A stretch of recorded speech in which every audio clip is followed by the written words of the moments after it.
You're watching a TGM production.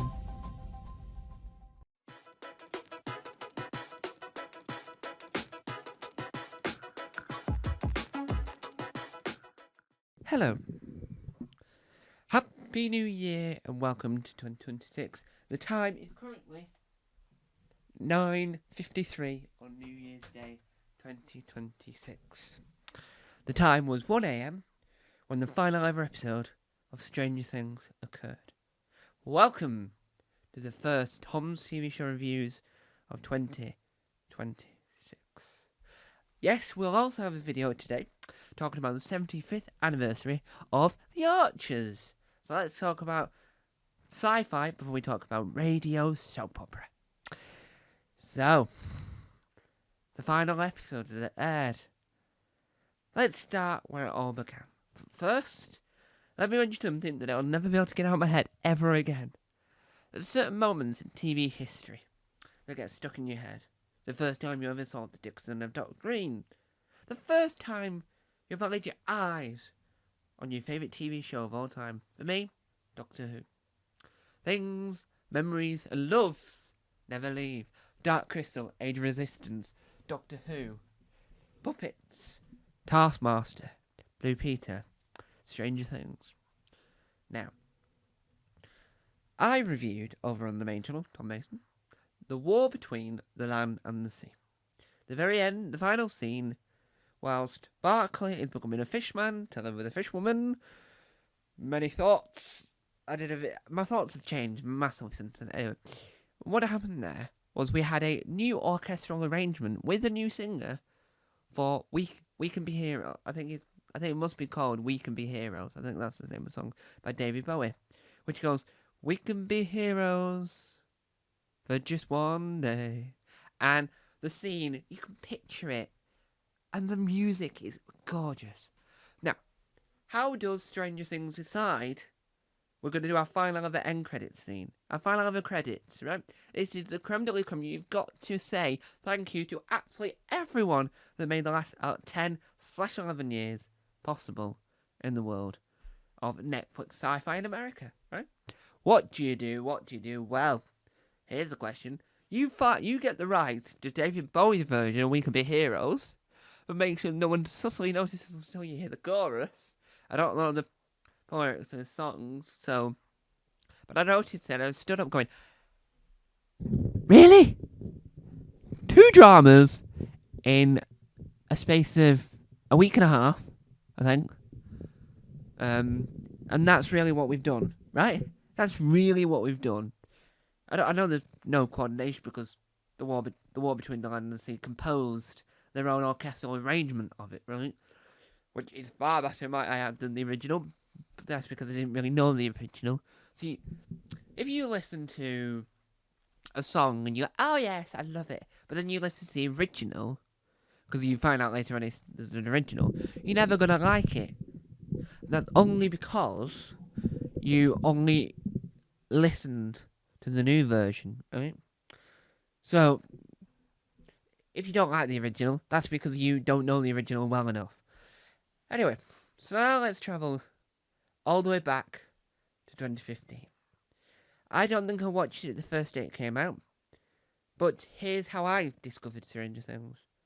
It was Halloween night. Personally, I can't stand Halloween, right? I don't like it, I don't think it's great. It's an American thing, so if America likes it, fair enough, but no.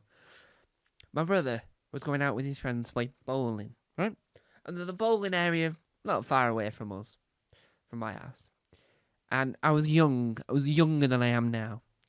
And so I'm sat in the back of the car, wrapped up in a blanket, with my iPad. I've downloaded Stranger Things. I'm assuming I was the right age.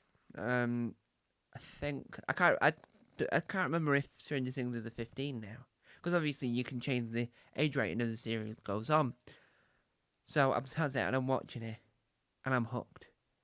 Not in this room, but in another room in this house, we have the Lego upside down Stranger Things Lego set.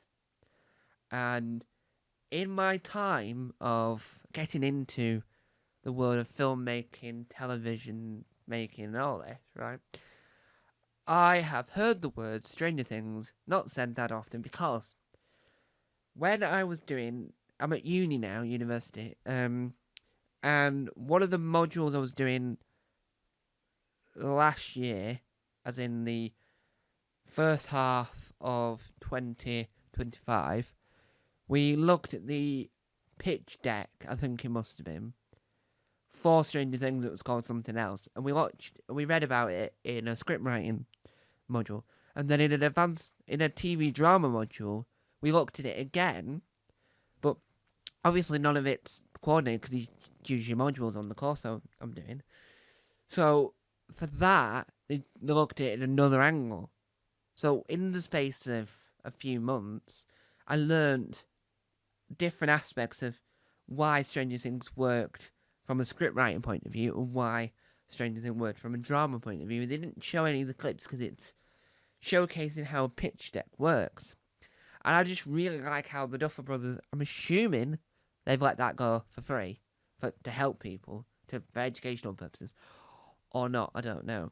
There's a really cracking documentary. These are just the cliff notes, by the way. There's a really cracking documentary on Netflix about the behind the scenes of the first ever production of the prequel that they did in London before they took it to Broadway, right? And that is cracking, right? Because the way that they make Stranger Things for stage and live theatre is just magical. So hopefully at some point, because I know that they're doing a spin-off-ish animated thing with the Stranger Things cast, I'm hoping they can film a performance of that and get that on Netflix. Because that would be incredible. And I'm assuming they'll do a sequel to that documentary for Broadway, because it's what they hinted to at the end. So let's talk about Stranger Things, the final. We'll start off with the final because that is one of the most watched. So this video film thing does contain spoilers for the Stranger Things final. It's currently 10 a.m, but it won't be uploaded until much later today because straight after this, I'll be recording my film on the 75th anniversary of the Radio 4 drama, The Archers. But first, let's talk about Stranger Things. So, the final. Was it everything it lived up to? In the UK, we got the final at 1 a.m. on the 1st of January 2026. And from America, I don't know the rest around the world, but I kept on seeing the American time, which was 8 p.m. on the 8th of May, 8th p.m. on the 31st of December 2025. So they got it last year, and we got it this year. So technically, Stranger Things has been on our screen for 10, 11 years. I don't know if you can technically say 11 years if the final episode aired on the first day of the year. Technicality is a problem into play there. So, why did I think that Stranger Things deserves the accolades, deserves the love, deserves the power it gets? With the final episode, this does contain spoilers in my next few sentences. The last episode of Series 5, which was episode 7, if that was to be the final episode, that would have been terrible. But luckily, we got an 8th and final episode. It's like Gavin and Stacey, where there's so much building up to this. There's excitement. You've all got theories of what you want to see, right? And the pressure on the Gavin and Stacey lot is there. And they came out and they delivered. They smashed it out the park, right? Gavin, Smithy, Nessa married. Everything was perfect. That was the greatest ending. 20 million people watched it, and it was glorious, right? They had all that pressure, and they hadn't had a special in years, so they had that pressure to make this the best. But with Stranger Things, every series they've got pressure to deliver, because even though they've done 5 series in 10 years, it's the amount of craft that it goes into making this. I'm not too sure why they wanted to air the final episode separately to the last 3 episodes of the final series, which came out in the UK on Boxing Day. I don't know why they decided to do that, but it's their own. I think the final had everything it needed to be the best final. The final moments. So, in most good drama, in most sitcoms, they walk away going, in American anyway, we don't do this in Britain. They walk away, and if they're in a it's a workplace sitcom or a house sitcom where the main set is a building, they go around and then they turn the light off and go, "Oh, brilliant! Oh, brilliant!" But the way this ended was in a similar vein to that, due to the fact they were set in the 80s, so it's a similar vein. So it's Mike walking up the steps, 1, 2, 3, walking, and his sister's new friends. I didn't know if they were friends before, but the new friends that they bonded from being in the Upside Down, and now playing D&D. They were just playing, and they finished their campaign. They finished. I don't think it's the exact same campaign as they started back in Series 1, because obviously Max wasn't in Series 1. So, it sort of elevated this thing, and if I've got to be honest, it was a brilliant ending. And the credits, calling it a player's manual or whatever, just pure genius. The Duffer Brothers, if you ever see this review, I'm giving you a round of applause. Right? I can tell you what the best British drama is of all time, right? And I can now tell you what the best American science fiction drama is. And it's not the one you're thinking it is. No, it's not Buck Rogers. And no, it's not Lost in Space. No. The original. No, it's not Battlestar Galactica or Stargate. Any of the versions of Stargate. It is Stranger Things. Right? I know it wouldn't be near as good if it was on broadcast television, because Netflix somehow has managed to get the big bucks. So it warrants the streaming world. Could it air on a channel? Possibly. I could see that happening at some point. But who knows? A lot of streaming stuff in the UK is going to broadcast now, so could well happen.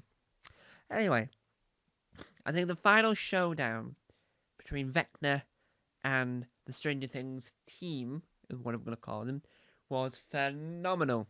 Because at that point, you had the perfect team, right? You spent 5 series getting together this team, because they have different aspects of the mystery, like that bit needs so you partner with X, Y, and Z, but you're going to meet them later on.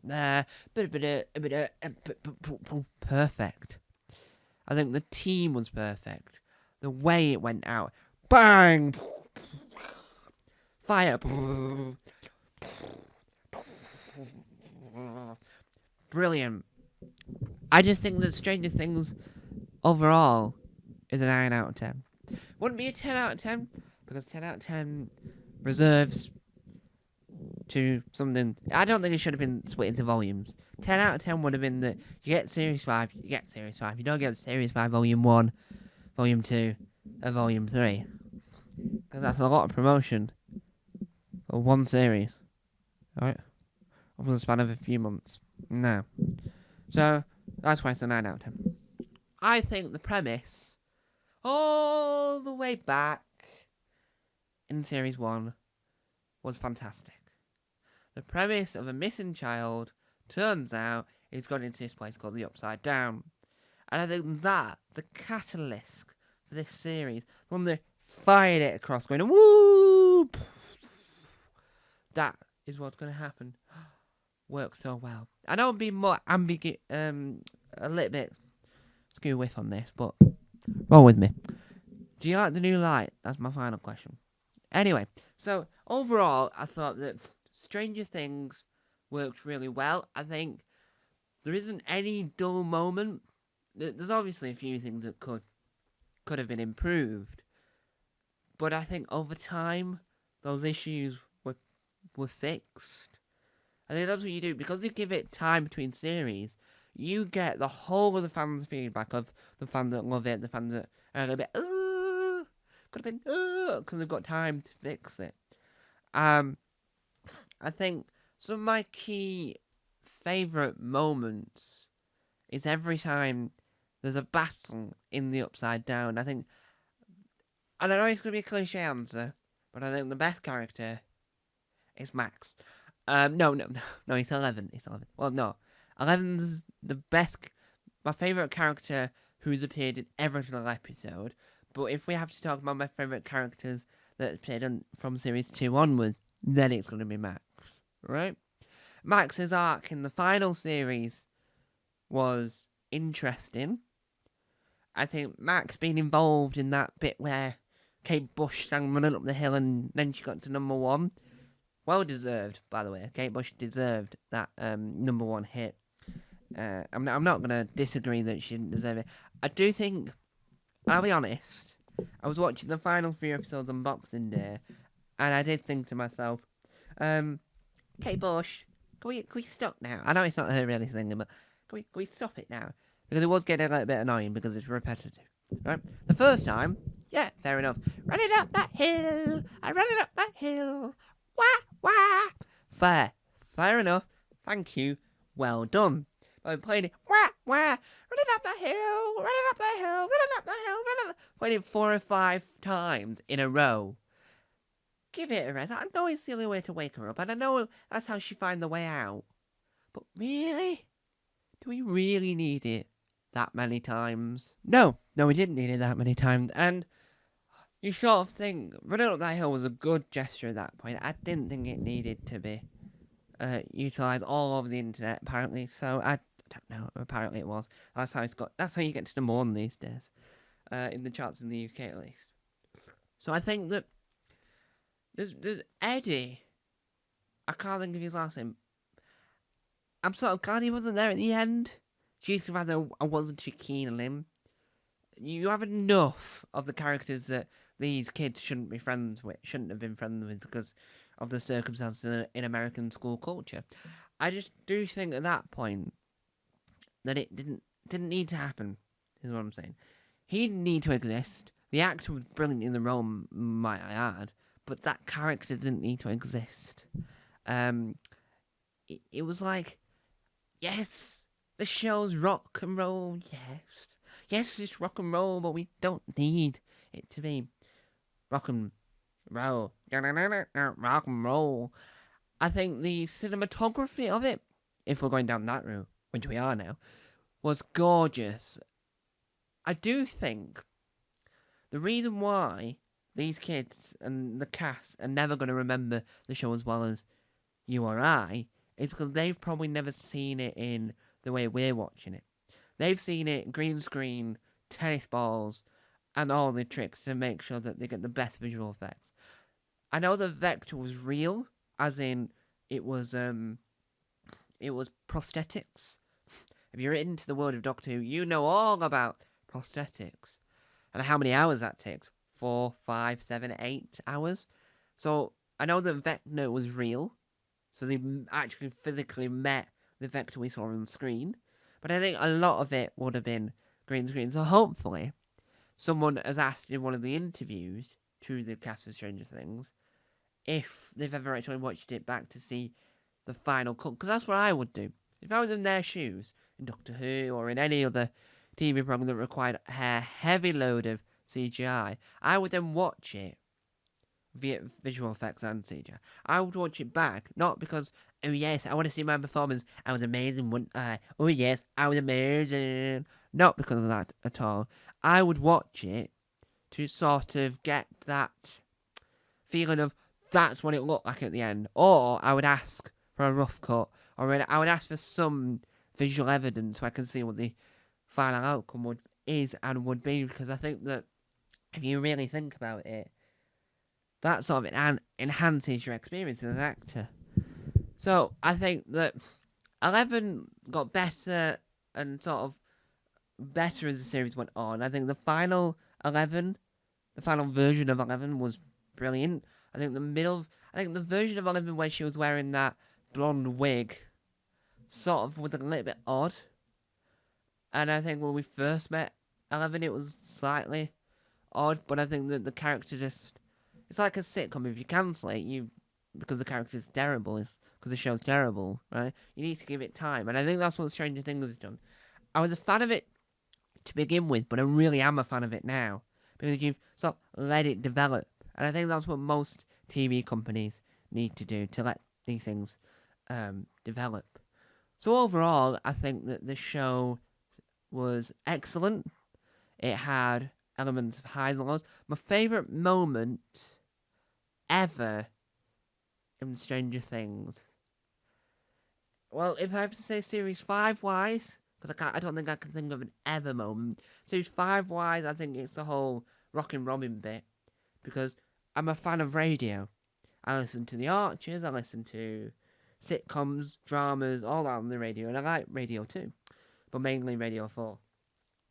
And the course I'm doing includes radio as well as TV, so I know a lot about the ins and outs of traditional broadcast radio, which is welcome to Radio FM. Now listen to the Beatles with Let Me Do. And I did a bit of that on college radio, which you can find over on my website, tommason.uk/radio. And I sort of appreciate that, and I think that's incredible. It'll inspire a new generation, because I watch TV shows and get inspired by the way they're doing it, the way they're making it, the way they shot things, the way they use certain elements. So I think that element of Rockin' Robin will inspire people. I think Robin's introduction in the first place reminded me a lot of How I Met Your Mother, so it's reminiscent of American culture, which is excellent for that time, for the 80s. Because there's a bit where, I can't remember the character, but she goes, "Let's all go to the mall today." Yeah, if you know that bit, then well done. I don't remember that bit. I do a bit of it anyway. So I think that adding these characters in that later become really vital towards the end were brilliant. I think the first series had a lot going for it, and you felt, if you'd seen It, 2017-16 It, then you will see that they were trying to capitalise on that sort of Stranger Things-esque world. And I think that a lot of TV will utilise Stranger Things as this next delivery point, will utilise this next high-end status. I think every shot we've ever had from Series 1 to Series 5 of The Upside Down has been wonderful. The whole scene where Winona Ryder's character, Joyce Byers, has got the alphabet flickering. Sesame Street parodied it, and if Sesame Street are parodying it, then you know you've got a hit on your hands, right? And I love that scene, because it's like, you can see that she's losing the plot, but you can also see that she's clocking on to what's going on. Usually, in teen dramas or kids shows, it's like, "Oh no, we're gonna need to save the world. Shh, don't tell your parents." And I'm glad that this was, don't tell your parents for a while, but then your parents get involved, because then it's about them. Then they're in the thick of it, and you have to include them. And I just think that adds to the value, because it means that you're not watching these kids try and save the world. You're watching the kids, the parents, the police officer, these people that are made for this world to save it. And you just feel proud at the end. You're like,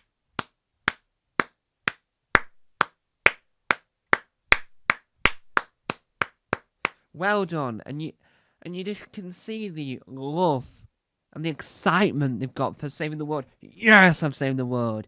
Yes, I've saved the world. Woohoo! We've saved the world. And that echoes throughout every single time they manage to solve another piece of the puzzle. And at the end, emotional ending, but happy, hopefully. What I do want from Stranger Things now, other than the animated series, I want a tie-in book. I want a book written by the Duffer Brothers to explain what happened to Eleven next. Spoiler warning, what I'm about to say does contain a huge spoiler for the very end of Stranger Things, Series 5, Episode 7, the final. Pretend that, Eleven's apparently dead, but then they make it out that she might be alive. So I think that could be tied up. sort of a little bit more in a book. We don't need to do TV. We don't need to do a whole other thing. We could just do... The book can be from the moment they decided how she was going to survive it all, 11, and talk a bit about where she left. That could just be a book, or a comic, or a audio drama, or a podcast, or whatever. Not a TV thing, but it could just be an additional media for anyone that wants to know what happened to 11 next. Because I think that would help tie up the story even further, and it would just give fans a little bit more knowledge of what happened to 11 next. In the world of Doctor Who, you said Big Finish, fill in the gaps, or go, whatever happened to that character next, or what's happened to that character after that moment. So I think Stranger Things could adapt that. We'll do it in the book, really, so that people that want to know can know, but it's not essential to know. You don't have to know. It's up to you if you want to know. So, overall, I give Stranger Things a 9 out of 10. And I love how it's resurrected people's love for 1980s and that period of time in culture, not just in America, but around the world, and that period of time with music, television, Dungeons and Dragons, and all of this. And I think it's done a world of good for television, and I can't wait to see what the Duffer Brothers do next. It's just incredible. Have you seen the prequel stage play? Let me know in the comments of wherever you're watching this. Thank you for watching my review. My favourite moment, just before I go, obviously, any time Rockin' Robin was doing the Rockin' Robin stuff, I just think that was glorious. But I think it's got to be the bit. It's got to be every time. It's got to be the bit when 11 disappeared in the must have been the second series now.